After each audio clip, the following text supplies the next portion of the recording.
Hello. Good afternoon, Neeti. Hello. Welcome to this fireside chat.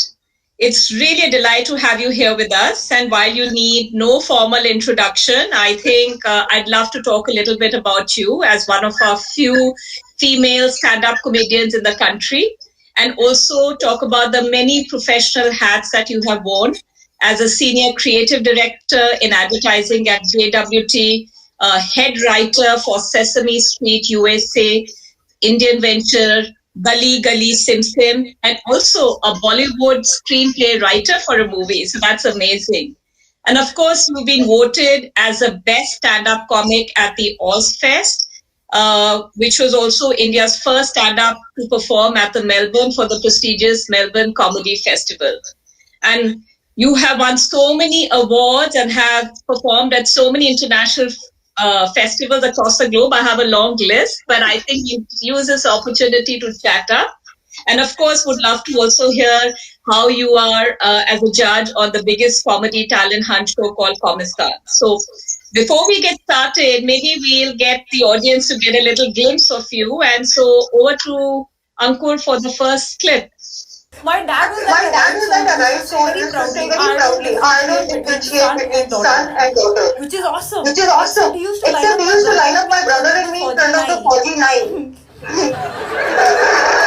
Ma'am, thanks to the Ma'am, thanks haircuts to the we got, the haircuts we world got, the couldn't world couldn't differentiate between son differentiate and between son daughter. and daughter. I didn't have any I of didn't have any those of the experiences that go into experiences the that go into the upbringing of an Indian upbringing of woman. an Indian मुझे woman. सड़क पे मुझे चलते सड़क हुए पे कभी चलते भी हुए किसी कभी भी किसी नहीं किया. नहीं किया.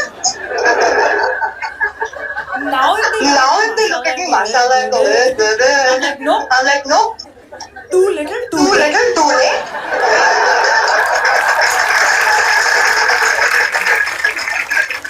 तब कहाँ थे जब तब मेरे कहाँ थे बाप जब हमारे मेरे पास के हमारी पुचकार के लिए तरस पुचकार रहे के लिए थे? तरस रहे थे? Because of his Because of upbringing, his no boy upbringing, ever no found boy me ever found me attractive. Ever. attractive. Because I Ever. used to have that It very has to be strange very smell to me. strange You know smell that to me. smell You know that that smell most that Indian guys most can't Indian stand in guys a can't woman. stand on That a woman. That confidence. confidence. All right, that was really nice, Neeti. So, would be great to hear from you in your own words. How has this journey been from corporate to comic, and how have you dealt with the challenges and breaking into this man's world? Well, honestly, I wasn't looking at stand up as a profession. It just started out as a hobby because so I'd gone for this show called Whose Line Is It Anyway?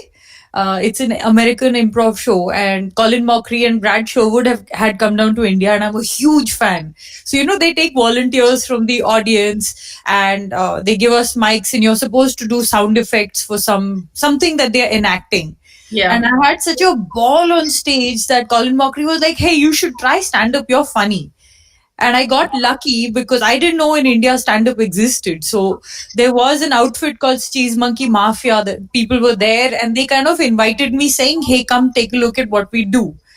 And I went, and this little cafe in GK, and people were going up testing out jokes, and it was just such a new experience. I was like, I think I want to do this. So like writer by day and kind of wannabe comic by the evening, and I obviously it was just a lot of fun at that point. That's nice. That's really nice. So the fact that when they pick up volunteers from the stage and you can make a career out of it, I think it's fabulous inspiration for a lot of people. Great. Niti, I know your humor is best described as cuttingly sarcastic and irrepressibly tongue-in-cheek. And I know you're also known to break stereotypes in your shows and talk about a lot of things that people are afraid of. Why don't we play a little clip to see, for the audience also to see what I'm talking about? First year of marriage कोई good news है. Second year of marriage first किसी year of अच्छे marriage doctor कोई का good number news है. बताएं. Second year of marriage किसी अच्छे डॉक्टर का नंबर बताएं. पेट पे हाथ रख के नहीं थिंक बोलेंगे इट्स कोई ओके टू प्रॉब्लम गेट तो नहीं. पर्सनल. पेट पे हाथ रख के प्रॉब्लम बोलेंगे उसकी कोई भी तो हो प्रॉब्लम तो सकती है, नहीं है. उसके रख के पूछो ना कोई प्रॉब्लम है क्या. प्रॉब्लम उसकी भी तो हो सकती है. उसके रख के पूछो ना कोई प्रॉब्लम है.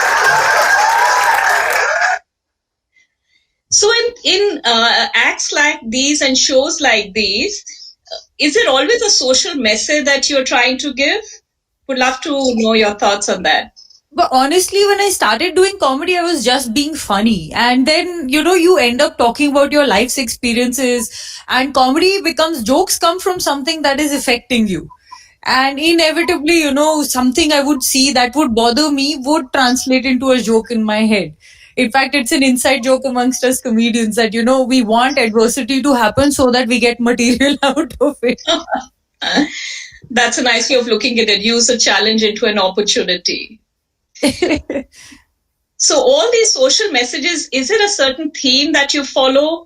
And what is it that you want to communicate or say to your audience? Actually, no, it just depends on what's happening in my life at that point. I mean, it's just observational comedy. So if I've experienced something, I'll end up talking about it. I don't exactly think that I should talk about this or shouldn't talk about that.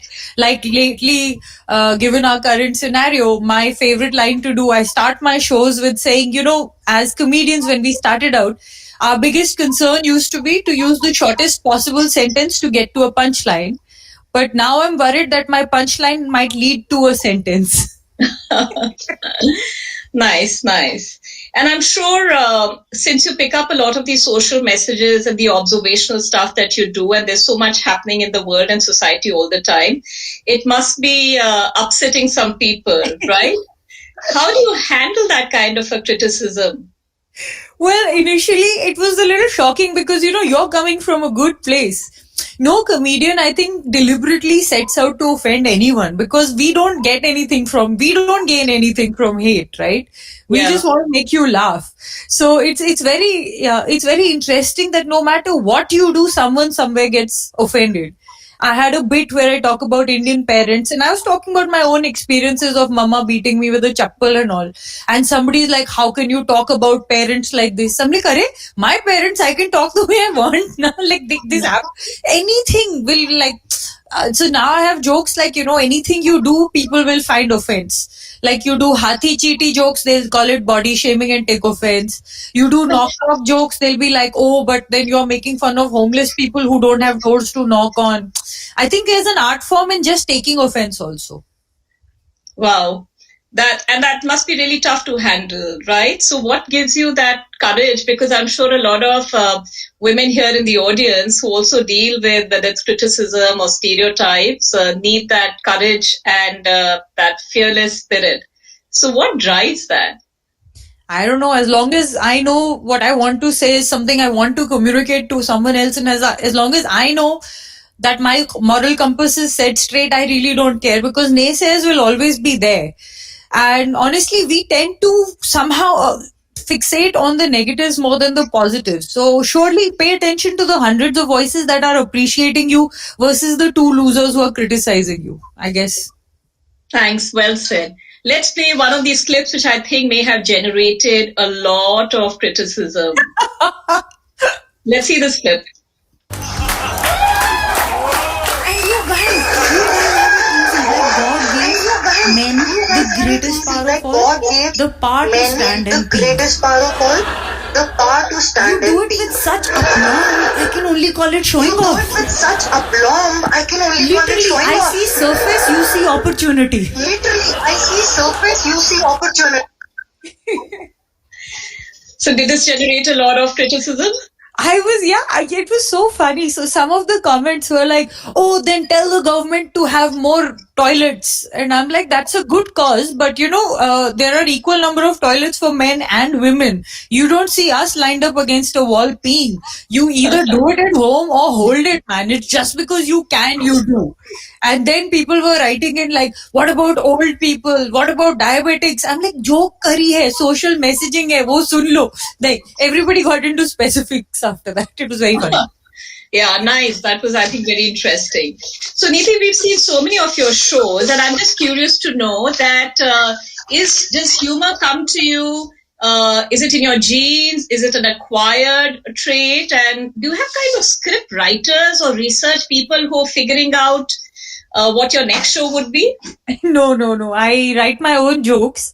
And in fact, this is exactly why a lot of the all comedians repeat their jokes. I call the whole process boiling milk. So you start out by writing so much material, and then you keep testing it, and then keep losing those jokes, and just tightening and losing the ones that don't work till you've got condensed milk, which is basically bulletproof material. So if you come for one show, you might hear one set again and you'll be like, ye to same jokes hai. So I'm like, but you guys still listen to Summer of 69, to sun lo fir se same joke kya hai? That's well said. Let's see one other clip, and it'll be good to know where you got the idea for that one. What's more painful than a child sitting behind you on a flight? It's a joint family checking in at the airport before you. Oh, exactly. Dude, tempo traveler आके रुका था. 35 members of a family. मतलब they were all wearing matching t-shirts. और enthusiasm के मारे ऊपर लोगो लगा रखा था. Handas on holidays.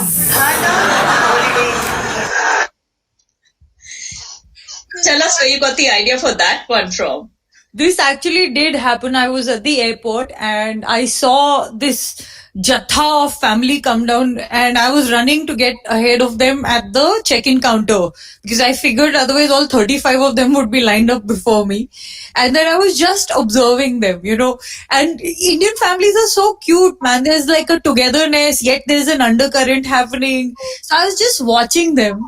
And I remember, so when they got on the flight, I don't know, maybe something happened. They were not all sitting together. They were kind of distributed evenly through the flight. I remember when the flight took off, they went, oh! It felt more like we were in SL World or something. So I remember writing this set on the flight with them in the flight. Wow. Did they ever contact you after that? Actually, a lot of people wrote saying, are you talking about us? Are you talking about us? Or they were tagging their own family members saying, I think it's us. That means there must be so many of these families who do that, right? Not only one family. Absolutely. In fact, I was watching a cricket match right after this video went viral. There was a cricket match happening, and there was a whole bunch of guys standing with matching t-shirts which said husbands on holidays. So I love that. That's nice. That's really nice. So another thing, Neeti, in the past 1 year, there's been all this, everything's changed, right? Thanks to COVID, whether it's remote working and people getting impacted, businesses, economies, and a lot of corporates are now talking about the new way of working and stuff. What impact do you see on the entertainment world or the corporate world? Any thoughts? Honestly, when it started, all the comics will tell you that nothing can replicate the experience of a live show. Because there's a certain unpredictability. I can see you guys, maybe I'll just take off on something there. There's a lot of, it was a very different vibe. Versus even when you see a live show versus watching a YouTube video. So I think within the first 10 days of the lockdown, I got my very first corporate show, which was supposed to be digital. So first I familiarized myself with Zoom, then, the challenges of having a strong broadband at home. Then I didn't want them to see my bedroom. So how I put 2 baltis, put like something, then my laptop so they could only see like the cupboard behind me. All these challenges. And it just wasn't obviously for me the same vibe of a live show. But I was like, hey, if this is going to be there for the long term, let's get well versed with it because you have to adapt to survive. And now I'm actually enjoying digital shows because you literally step out of your room, sit in front of your laptop, you're done, and it's a very quick way to do. I'm actually getting addicted to these shows now. So much addicted to the shows, and you rather prefer to do them digitally and online?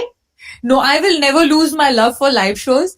Like recently I did Dubai, and I was laughing on stage saying, guys, I deliberately wore a dress because if I'd only worn a t-shirt, I would have forgotten to wear the bottom half. I got so used to sitting in front of the laptop.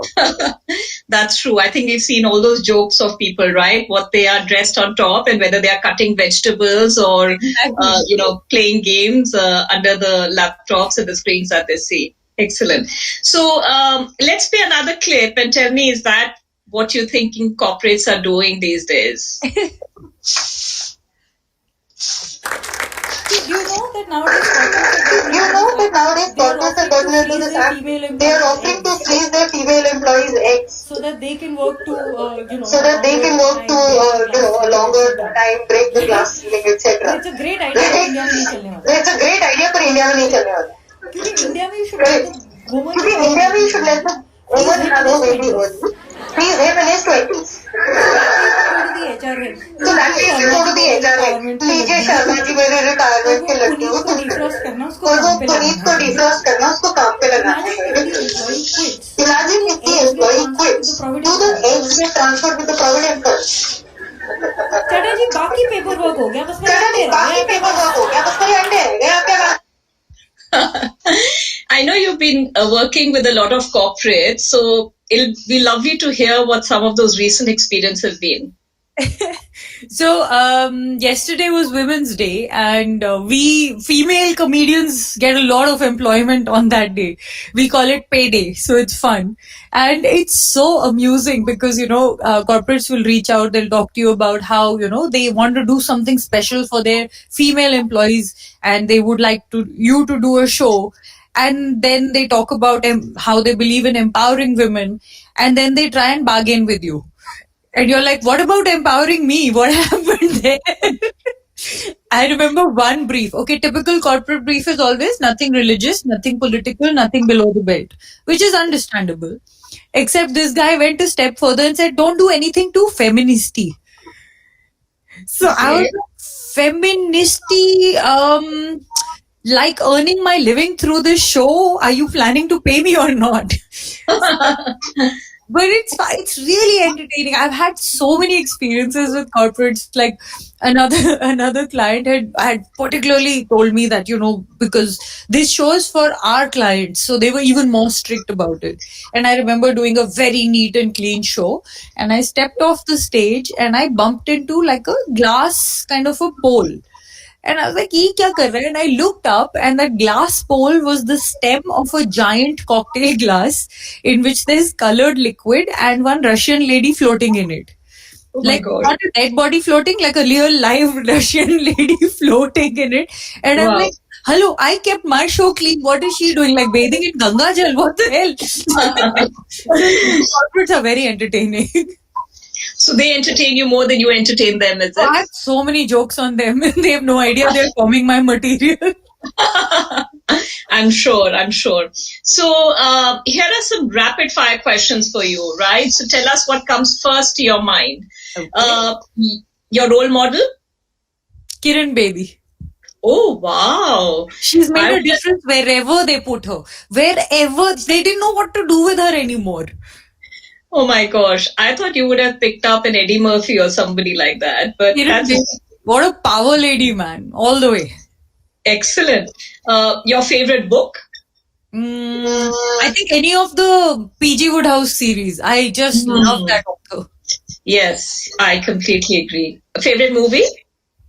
Movie is a challenge. I've like I told you, I have a memory of a goldfish. So I guess last movie I would have seen or something. But I love movies like The Mummy and Men in Black, and I love movies like that. Totally love it.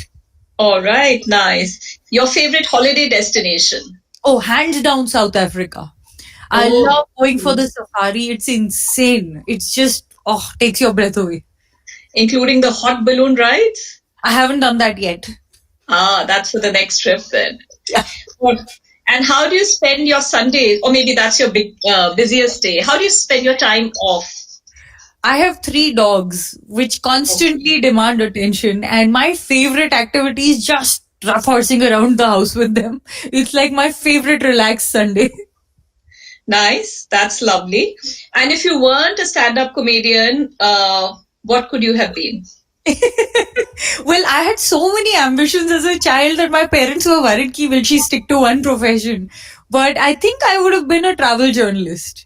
Ah, interesting. Well, I'm sure they've already seen you being a creative director to a Bollywood writer to a, writing for, I guess, head writer for the Sesame, that show, and now a comedian. So already there've been quite a few changes. But yeah, that's interesting.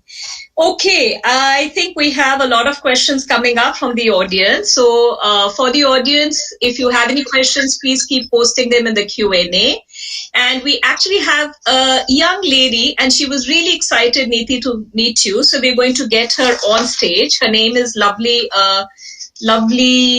Mehrotra. And she describes herself as a fun-loving, confident girl whose best qualities are her good sense of humor and ability to never give up in life. So here you are, lovely. Join us on stage and enjoy your interaction with Neeti. Hi, hi Sumit. Hi. Hello. It's such an honor that I am able to talk to you today, Neeti. All thanks to this wonderful stage and this opportunity that I'm getting today. I'm really looking forward to ask some interesting questions, which me, my friends, all of us have. Shoot away. Yeah. So, I really love your style, your confidence, the way you talk and present yourself. And I'm sure it's, to talk to so many people on that particular stage, to stand out there, to have so much confidence. Which my first question to you is that not every girl is bold and confident, and some even get bullied at workplace or at college, and things like that. So how can they use humor to tackle such situations or people?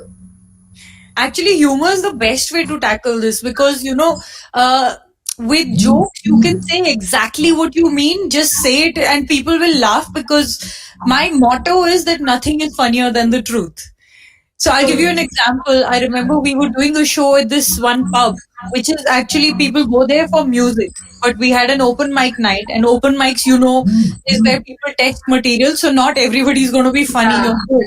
So it was like a split stage. It was a mezzanine level, and the people on the mezzanine level started shouting for music. And we were still struggling with the thing, trying to get attention. So when I took the mic, because Delhi and it was early years of comedy, they were not used to a woman on the mic. So they all came and stood over and they were like, so I'm like, oh, now you're listening. They're like, yes. I said, then why don't you come down and listen? No. So now this could have escalated. And I just said, oh, if you're going to keep standing there, I'm just glad I wore polo neck. So that kind of, de-escalated tensions and they laughed saying, okay, fine. You can use humor to disarm people. You can use humor to shame people. Depends on what your purpose is. Right. In fact, that's a very good piece of advice that you've given, and that brings me to another, very interesting question. That humor and insult, they have a very thin line of difference. So, how do you suggest people, who are wanting to become stand-up comedians, that be humorous but never insult anybody to a level that they feel hurt or probably you get into jail, things like that. So, what's your advice there? Look, very honestly, I feel humor is extremely subjective. So, where you draw your line may not be where I draw my line. So, it will be unfair to kind of try and meet your moral guidelines. So, I think the best way to handle this is I personally feel as long as your intent is right, the content doesn't matter that much. I think that's a fair piece of advice, right? So I'm sure you would also agree, being there and doing so many events, right? Sorry? So, looking at her. So that brings me to another very interesting question. Yeah, that brings me to another very interesting question. What happens is that, coming from a creative field, we all get that creative block, right? So how do you deal with that creative block and what do you do to come out of it? I cry a lot into my pillow. But honestly, it's very difficult because when you get that writer's block, and I've had it like this entire lockdown, I remember it was 9 months. And I was like, man, 9 months में लोग बच्चा बना देते हैं, मेरे से 3 jokes नहीं बनी है. So I remember really hating myself for that. But I guess the only way to get out of it is to expose yourself to new experiences, step out there or just pick up a phone, call people, talk to people and anything that triggers you, like watch a movie, read a book, anything, you need to feed your brain for it to output something. In fact, I totally agree with that. In fact, lockdown was very tough for all of us. And during this entire lockdown, we all became extremely self-critical, criticizing ourselves that we're not doing anything, we're not utilizing the time, or probably somebody has lost weight. This was another challenge that we all saw while we were stuck at home. So I'm sure, this is a piece of advice like picking up the call and calling a friend. So these were the three very interesting questions that I had in my mind, and I thought that would be great to know your piece of advice, you being out there on the stage, and me looking forward to become a comedian one day, and probably looking forward to share stage one day with you if I get an opportunity. So that's what I really look forward to. I wish you success. I wish you success. She already described you as someone who, with a sense of humor and someone who never gives up. I think you're there. That's all you need. Yeah, thank you so much. Thank you so much. That's really sweet. Thank you so much. Thanks, Neeti, for having me. Thanks, lovely. Thank you. I see a lot of questions popping up on Q&A. So, Neeti, if you're ready, I'm going to read out. This one says, do you think comedy for a lady is a promising career? What do's and don'ts would you give the aspiring female comedian? Of course, it's a profession for anyone. It's just that parents tend to worry from a safety point of view because shows do entail late nights. It does entail standing in front of strangers and talking. If you're performing in pubs, there are people drinking, and you may rub someone the wrong way. These were, and I'm quoting my own parents here when I'm talking to you. Also, as you get successful, there will be travel, and it's a lonely profession because you're always alone amongst a bunch of strangers. Yeah. But my advice would be, think about it carefully. If you're cut out for it, if you feel that you could do this, why not?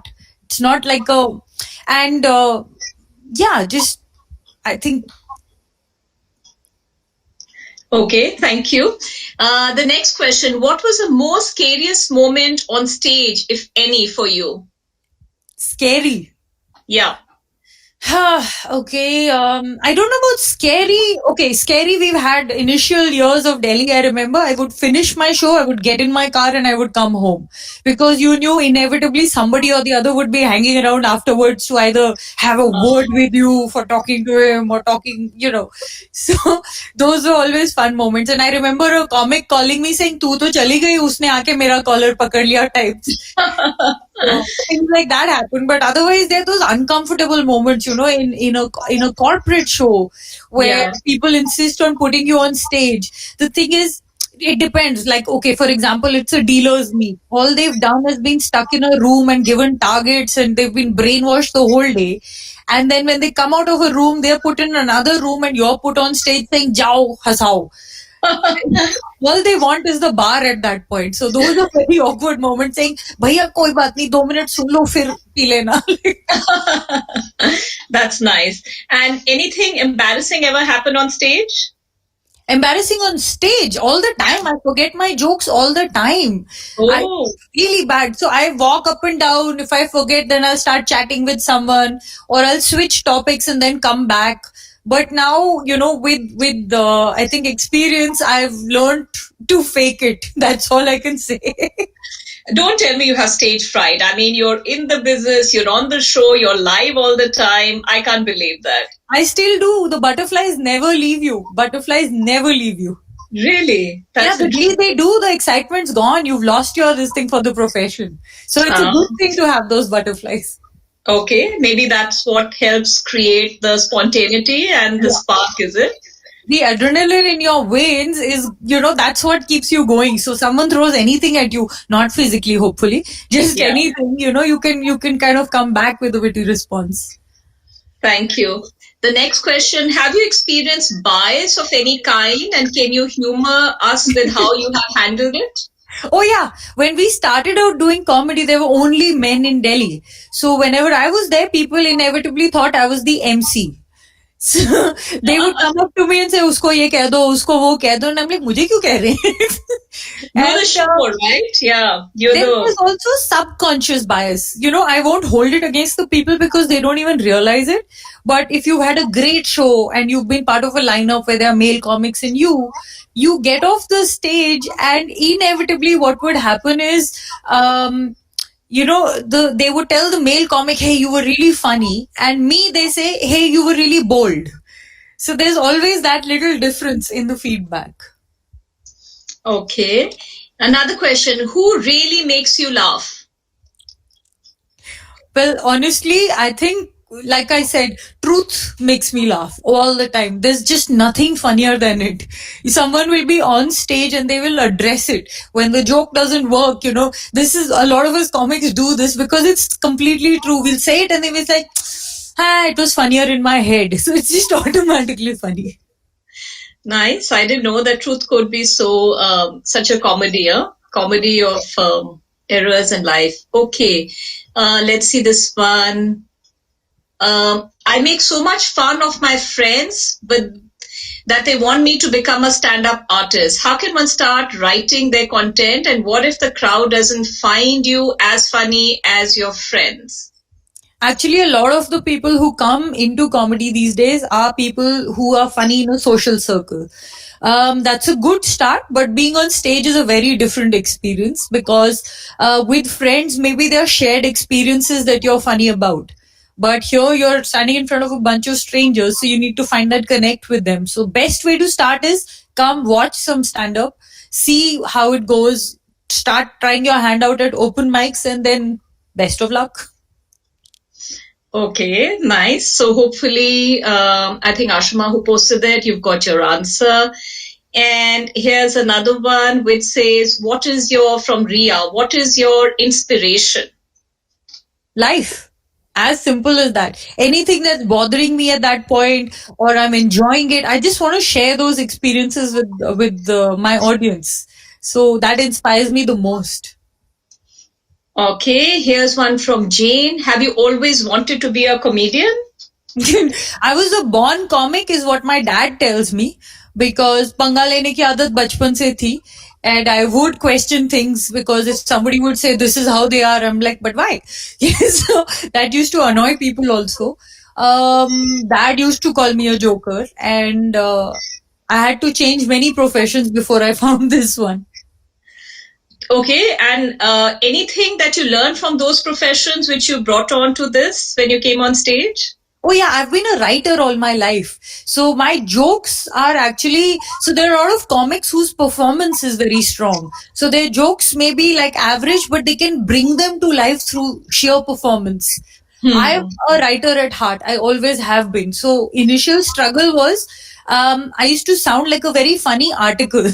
Just to make it spoken funny took me time.